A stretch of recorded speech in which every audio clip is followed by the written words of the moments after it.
C'est l'été, c'est l'heure des vacances pour le Parlement et pour le gouvernement. C'est aussi l'heure pour nous du bilan politique de l'année.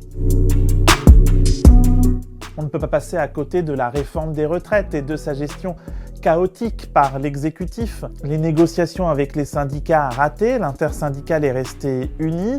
La pédagogie de la réforme ratée, les sondages ont été très mauvais dès la présentation du projet en janvier. Même l'examen à l'Assemblée nationale a raté, le gouvernement a été régulièrement mis en difficulté et n'a pas obtenu de vote. Même les négociations avec les Républicains n'ont pas évité l'usage d'un 49.3. Aussi, sur le fondement de l'article 49, alinéa 3 de la Constitution, j'engage la responsabilité de mon gouvernement. Bref, le gouvernement a tout raté sur les retraites, mais la réforme est bien passée. La question est toujours la même, à quel prix ? On a bien du mal à trouver quelque chose de bien géré par la France insoumise cette année, mais l'erreur des erreurs est sans doute la réintégration dans son groupe d'Adrien Quatennens, condamné pour violence conjugale sur son ex-femme en décembre dernier. 4 petits mois d'exclusion et le voilà déjà de retour. Les insoumis auront beau dire, pour un parti qui se prétend féministe, le symbole est terrible.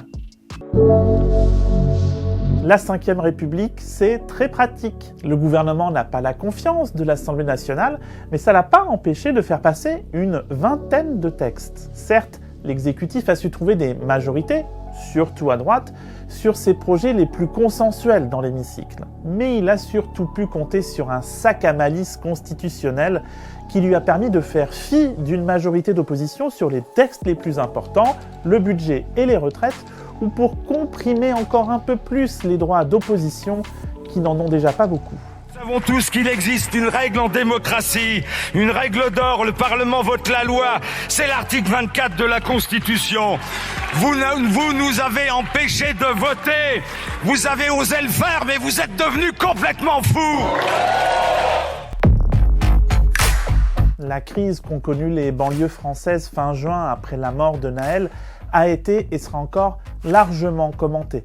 Mais on n'a peut-être pas assez vu qu'elle avait été l'occasion d'un retour fracassant du clivage gauche-droite.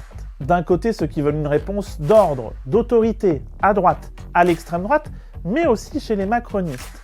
De l'autre, ceux qui pensent que la question sociale, du racisme et du fonctionnement de la police doivent être posées à gauche. Elle est aujourd'hui seule sur ce créneau-là, mais bien trop divisée pour tenter de gagner des points. Elle a été donnée cramée 10 fois, mais Elisabeth Borne est toujours là. Entendons-nous bien, elle n'a pas de majorité et elle est quand même grandement affaiblie depuis que son gouvernement a frôlé la chute à 9 voix près au mois de mars. Mais on l'a vu, la Constitution lui offre 1001 astuces pour pouvoir rester en place. En fait, c'est aux yeux d'Emmanuel Macron que la performance politique de la Première ministre est notable. Elle a su se rendre, sinon indispensable, en tout cas utile, et pas si facilement remplaçable pour le moment. Ce sont tous ces inconnus du gouvernement. Certes, on ne connaît jamais tous les ministres, et puis de toute façon pour les opposants, le problème il est sur le fond de la politique. Néanmoins, quand un gouvernement n'a que 4 ou 5 ténors qui émergent, le problème d'incarnation finit par devenir un problème d'efficacité politique. Et puis autre problème, le faible banc des remplaçants macronistes fait qu'un simple remaniement ministériel ne devrait pas changer la donne. Cyrielle Châtelain, la présidente du groupe écologiste à l'Assemblée nationale, inconnue il y a un an, a pris les rênes d'un groupe mal né, confronté à l'affaire Bayou et au sein d'une NUP en constant nervous breakdown depuis des mois. Pourtant, au milieu de tout ça, la députée de l'Isère semble garder une sérénité à toute épreuve. Elle le doit peut-être à un sens politique aiguisé, radical, sans être outrancière, fine, sans être molle. Elle est l'une des personnalités les plus appréciées dans la vie. S'il vous plaît. Car la réalité, Madame la Première ministre, est qu'en France aujourd'hui, certaines vies valent moins que d'autres. Certains territoires valent moins que d'autres. En France, l'égalité est un concept théorique.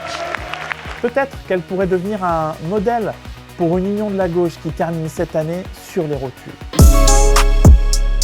Le saviez-vous ? Le projet de loi immigration de Gérald Darmanin devait être examiné au Parlement à la fin de l'année 2022, puis finalement au printemps, puis cet été, et puis maintenant à l'automne, si tout va bien.